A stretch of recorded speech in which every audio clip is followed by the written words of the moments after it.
माँ बाप के सपने पूरे करने वाली क्लास में आप सभी का स्वागत है। सभी दोस्तों को नमस्कार, गुड मॉर्निंग। हम अपना अगला चैप्टर चालू कर रहे हैं विद्युत यानी इलेक्ट्रिसिटी। एग्ज़ाम में इसमें से भाई 1 से 2 सवाल एग्ज़ाम में हमको देखने को मिलते हैं। तो देखो भाई, परमाणु क्या है? तो प्रकृति का वह छोटे से छोटा कण है जो रासायनिक अभिक्रिया में भाग लेता हो। रासायनिक अभिक्रिया में भाग लेने के लिए जितने छोटे से छोटे कण की जरूरत पड़ती है ना, वो छोटे से छोटा कण ही परमाणु कहलाता है, जो रासायनिक अभिक्रिया में भाग लेता। और परमाणु का स्वतंत्र अस्तित्व संभव नहीं है, स्वतंत्र रूप में ये नहीं पाया जाता। परमाणु 3 चीज़ों से मिलकर बना होता है, प्रोटॉन, न्यूट्रॉन और इलेक्ट्रॉन। प्रोटॉन, न्यूट्रॉन और इलेक्ट्रॉन से मिलकर बनता है। इन तीनों को प्रकृति के मूल कण कहते हैं। क्या कहते हैं? प्रकृति के मूल कण। देखो, ये परमाणु का स्ट्रक्चर है। ये जो अंदर है इसे नाभिक बोलते हैं, ठीक। नाभिक के अंदर प्रोटॉन और न्यूट्रॉन होते हैं। ये नाभिक है, इस नाभिक के अंदर प्रोटॉन और न्यूट्रॉन होते हैं और इलेक्ट्रॉन परमाणु के चारों ओर चक्कर लगाते हैं। इलेक्ट्रॉन परमाणु के चारों ओर चक्कर लगाते हैं।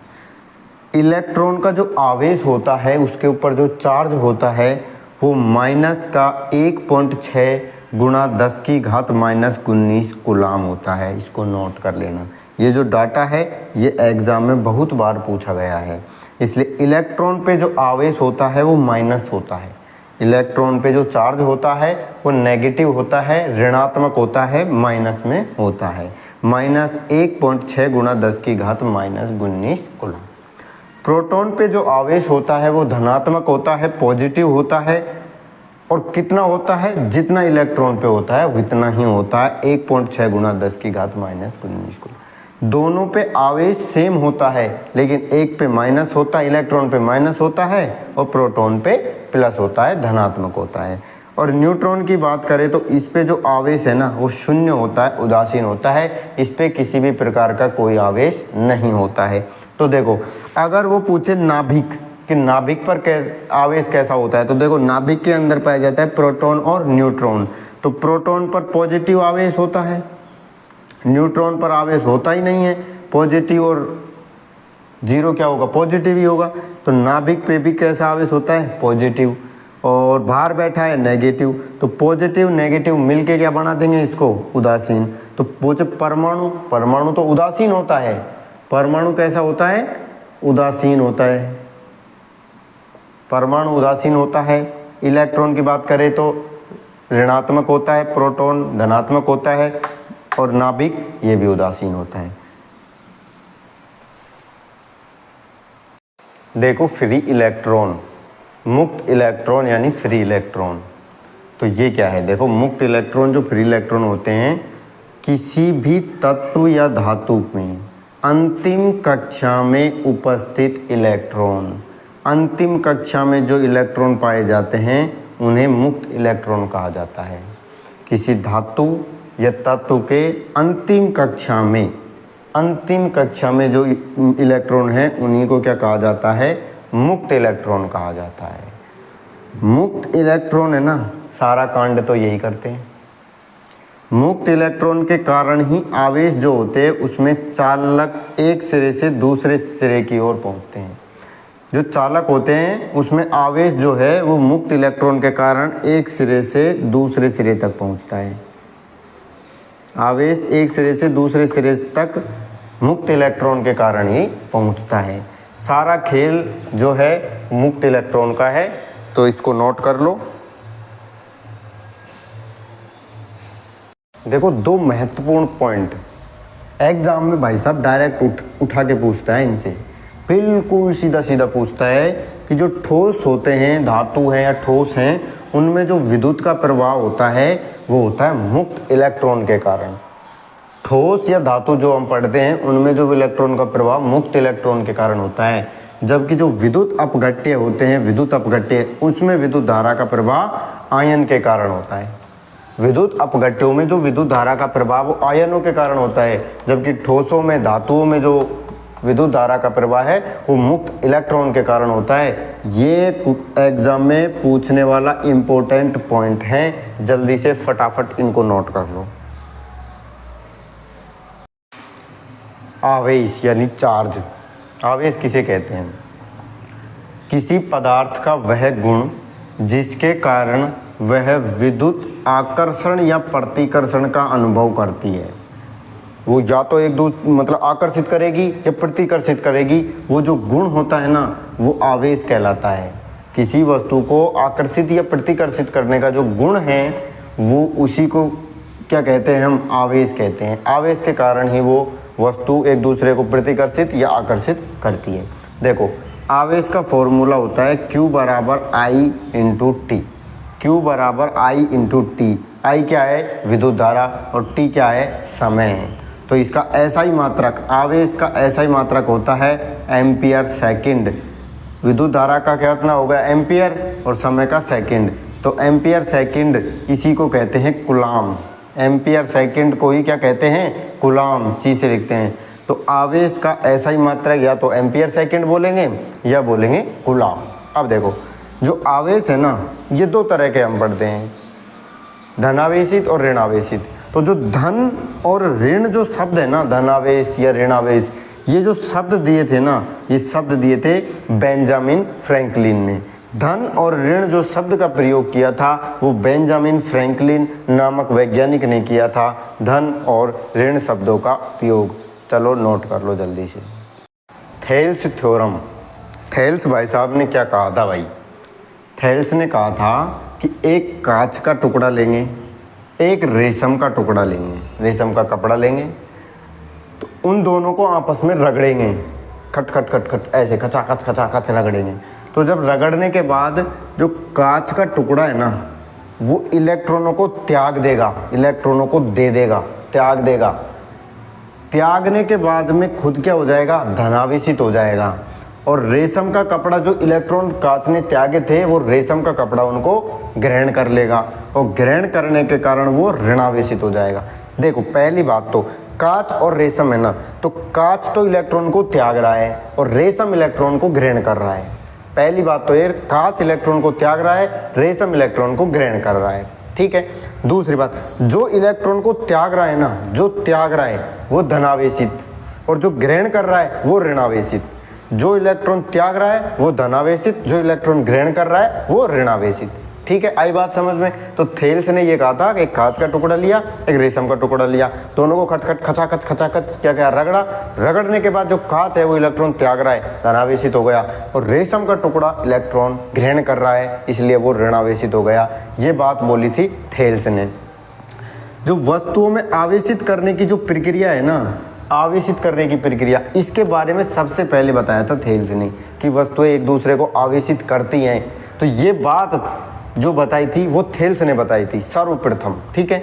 और जो आवेश होता है ना उसका एक फॉर्मूला होता है Ne, Q बराबर Ne। Q क्या है? ये आवेश है, आवेश, आवेश बराबर Ne, जहाँ पे N है नंबर ऑफ इलेक्ट्रॉन, इलेक्ट्रॉनों की संख्या, और E का मतलब है इलेक्ट्रॉन का आवेश, एक इलेक्ट्रॉन का आवेश। तो N, एक इलेक्ट्रॉन का आवेश कितना होता है? 1.6 गुणा 10 की घात माइनस 19 कूलाम, ठीक है। और भाई माइनस तो लगता ही है, माइनस में है इलेक्ट्रॉन का आवेश, और जितने इलेक्ट्रॉन होंगे उनकी संख्या से गुणा कर देंगे तो कुल आवेश आ जाता है। तो दो फॉर्मूले हो गए, देखो, एक तो है Q बराबर Ne, और दूसरा अपन ने देखा था Q बराबर IT, देखा था ना। तो इन दोनों को बराबर कर दें तो ये Ne बराबर IT, तो ये भी एक फॉर्मूला निकल के आया है, देखो Ne बराबर IT। तो जो एग्ज़ाम में आपस में एक दूसरे से तीन चीज़ दे के एक चीज़ पूछ सकता है, इसलिए इन फॉर्मूलों को याद करते रहना। चलो फटाफट नोट कर लो इसको। अगला देखो, कूलाम का नियम, बहुत इंपॉर्टेंट नियम है भाई साहब। कूलाम का नियम क्या है? कूलाम का नियम, कूलाम का नियम है क्या? देखो, कूलाम भाई साहब ने बोला एक आवेश ये है, दूसरा आवेश ये है, इसको हमने Q1 बोल दिया, इसको हमने Q2 बोल दिया। तो कूलाम ने कहा कि दो आवेश एक दूसरे से r डिस्टेंस पर रखे हुए हैं। तो दोनों जो बल लगेगा ना इन दोनों के बीच में, दोनों आवेशों के बीच में जो बल लगेगा वो दोनों आवेशों के गुणनफल के समानुपाती होगा। बल दोनों आवेशों के गुणनफल के समानुपाती होगा, एक बात। दूसरी बात बोली कि जो बल है उनके बीच की दूरी के वर्ग के व्युत्क्रमानुपाती होगा। वर्ग के व्युत्क्रमानुपाती, वर्ग के व्युत्क्रमानुपाती, और ये है समानुपाती। ठीक है, 2 पॉइंट निकल गए यहाँ से। जो बल है वो दोनों आवेशों के गुणनफल के समानुपाती, गुणनफल के समानुपाती, नोट कर लेना, गुणनफल के समानुपाती और दूरी के वर्ग के व्युत्क्रमानुपाती होता है, नोट कर लेना इस बात को। तो देखो F is directly proportional to Q1 Q2 बटे R स्क्वायर, इनसे ये निकल के आया। जैसे हम इस साइन को हटाएंगे, बराबर लगाएंगे तो एक कांस्टेंट आता है K, ये आ गया। तो बल का जो फॉर्मूला आवेशों के लिए बनता है वो बनता है F बराबर K Q1 Q2 बटे R स्क्वायर। अब इसमें देखो K निकालते हैं, K तो F R स्क्वायर बटे Q1 Q2। तो देखो न्यूटन मीटर स्क्वायर बटे कूलाम स्क्वायर, ये इसकी क्या आ गई, यूनिट आ गई। ऐसा ही मात्रक आ गया K का न्यूटन मीटर स्क्वायर बटे कूलाम स्क्वायर। ठीक है ना, तो इसको नोट कर लो, एग्जाम में ये सवाल पूछा जाता है। और ये K का जो मान होता है ना, मान K का मान वो होता है 9 गुणा 10 की घात 9, 9 गुणा 10 की घात 9 न्यूटन मीटर स्क्वायर बटे कूलाम स्क्वायर। चलो इसको जल्दी से नोट कर लो। K को वैद्युत नियतांक बोलते हैं। K क्या है, विद्युत नियतांक, न्यूटन मीटर स्क्वायर बटे कूलाम स्क्वायर इसका ऐसा ही मात्रक है। देखो एक सवाल दे रखा है इसका कि 2 आवेश हैं, एक 10 कूलाम का, दूसरा 20 कूलाम का, उनके बीच की दूरी है 10 माइक्रोन। तो हमको इनके बीच लगने वाले वैद्युत बल उसका मान निकालना है। तो क्या है, देखो वैद्युत बल K Q1 Q2 बटे R स्क्वायर, यही होता है।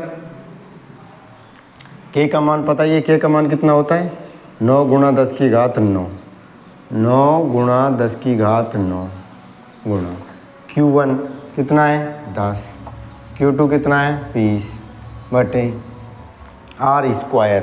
देखो 10 माइक्रोन, माइक्रोन का 10, इस माइक्रोन का मतलब क्या होता है 10 की घात -6 माइक्रोन। 1 माइक्रोन बराबर 10 की घात -6 मीटर होता है। ठीक, तो 10 की घात 1 ये हो गया 10 की घात -5 मीटर, 10 की घात -5 मीटर का स्क्वायर। ठीक, अब 10 की घात -5 का स्क्वायर, तो ये गुणा हो जाएगा 10 की घात -10, ये आ गया 10 की घात -10।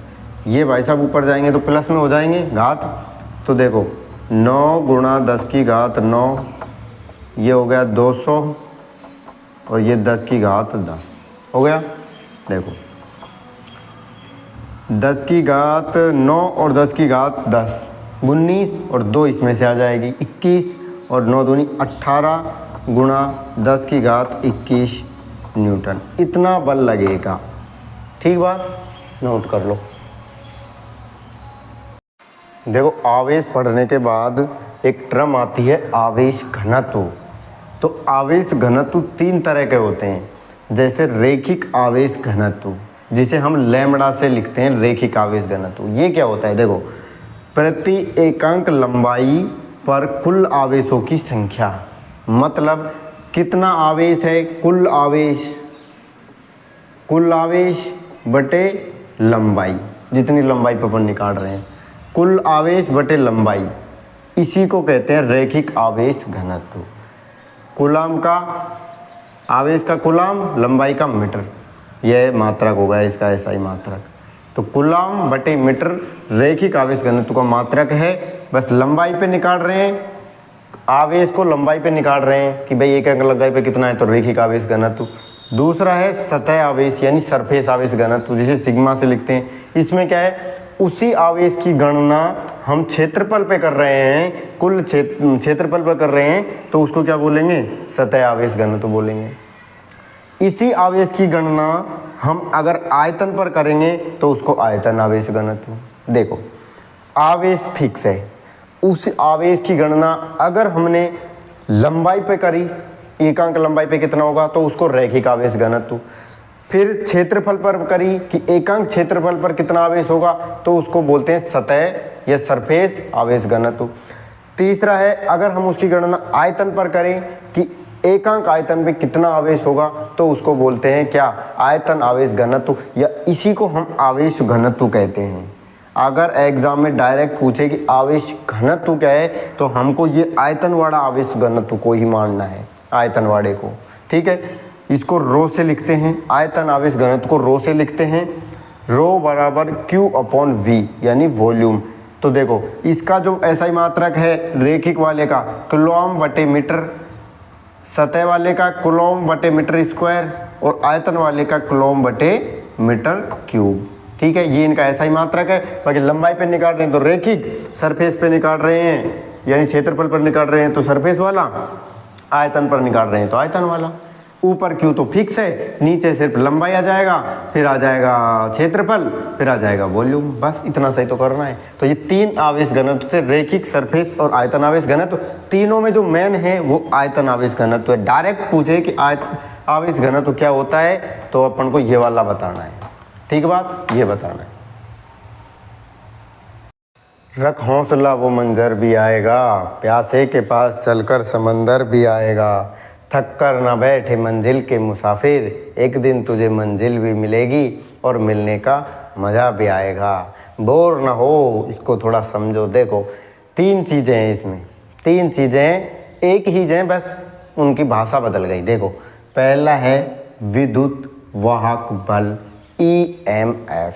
ये क्या चीज़ होती है? विद्युत वाहक बल। देखो किसी चालक पदार्थ में विद्युत धारा को एक सिरे से दूसरे सिरे तक जाने में जितना बल लगता है ना, बल, एक सिरे, सपोज करो यहाँ से लेके यहाँ तक, एक सिरे से दूसरे सिरे तक जाने में विद्युत धारा को जितना बल लगता है, उस बल को कहते हैं विद्युत वाहक बल। बस इतनी सी बात भाई, एक सिरे से दूसरे सिरे तक जाने में जितनी बल लगा उसी को विद्युत वाहक बल बोल दिया। क्योंकि हम विद्युत पढ़ रहे हैं तो विद्युत में जो बल लगेगा उसी को तो विद्युत वाहक बल कहा जाता है। आई बात समझ में? ऐसा ही मात्रक की बात करें तो वही वोल्ट होता है। ऐसा ही विद्युत वाहक बल का ऐसा ही मात्रक वोल्ट होता है। बात आती है विभवांतर की।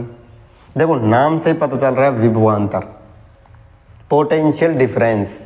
मतलब ये एक सिरा है, ये दूसरा सिरा है, दो सिरे हैं। अपन ने विद्युत धारा प्रभावित करी, इसमें जैसे ही विद्युत धारा प्रभावित करी तो यहाँ पर कुछ विभवांतर होगा, यहाँ पे कुछ विभव होगा, यहाँ पर भी कुछ विभव होगा। जब विद्युत धारा प्रभावित हुई ना, तो यहाँ पे तो विभव है लेकिन यहाँ पर नहीं है। तो इन दोनों के बीच में जो डिफरेंस आया भाई, यहाँ समझो यहाँ पे तो था जीरो, फर्स्ट स्टार्टिंग यहाँ से हुई तो यहाँ पे तो जीरो था और यहाँ पे विभव थोड़ा ज़्यादा था। जैसे ये कम से ज़्यादा से कम की ओर जाएगा, ये डिफरेंस क्रिएट होगा, पोटेंशियल डिफरेंस होगा, तभी तो आगे की ओर बल लगेगा, तभी तो विद्युत धारा प्रभावित होगी। विद्युत धारा प्रभावित होने के लिए विभवांतर का होना जरूरी है। विभव में अंतर, सीधी सी बात है, विभव में अंतर, पोटेंशियल डिफरेंस। ये पोटेंशियल है, इसमें डिफरेंस होना जरूरी है। अगर इसका मान जीरो हो गया ना, विभवांतर का मान जीरो, तो विद्युत धारा बहेगी नहीं, क्योंकि दोनों तरफ विभव क्या हो जाएगा? बराबर हो जाएगा। बराबर हो जाएगा तो विद्युत धारा कैसे बहेगी? इसलिए विभवांतर का होना जरूरी है, और विभवांतर होगा तो विद्युत धारा बहेगी। ठीक है, पोटेंशियल डिफरेंस, दोनों सिरों पर पोटेंशियल में जो डिफरेंस होता है उसी को विभवांतर कहा जाता है। इसका मात्रक भी वोल्ट होता है, इसका भी वोल्ट, इसका भी वोल्ट। देखो तीसरा विभव, पोटेंशियल, ये क्या चीज है?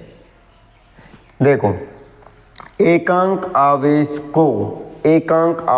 को अनंत से किसी बिंदु तक लाने में किया गया कार्य। ये जो लाइन है ना, ये बहुत ज़्यादा इंपॉर्टेंट है, नोट कर लो। एकांक आवेश को, आवेश की मात्रा हमने ले ली एक, ये समझ लो एकांक आवेश है। उस आवेश को किसी बिंदु पर, जैसे ये अनंत है, अनंत से टिक टिक टिक टिक ये आया आवेश, भागता हुआ आ रहा है, इस बिंदु पर आ गया, यहाँ पर आवेश है Q। इस Q आवेश को वहाँ से लेके यहाँ तक लेके आए, तो जो कार्य किया उस कार्य को ही क्या कहते हैं, विभवांतर। यहाँ Q का मान अपन ने रख दिया 1 रख दिया, तो V बराबर W हो गया।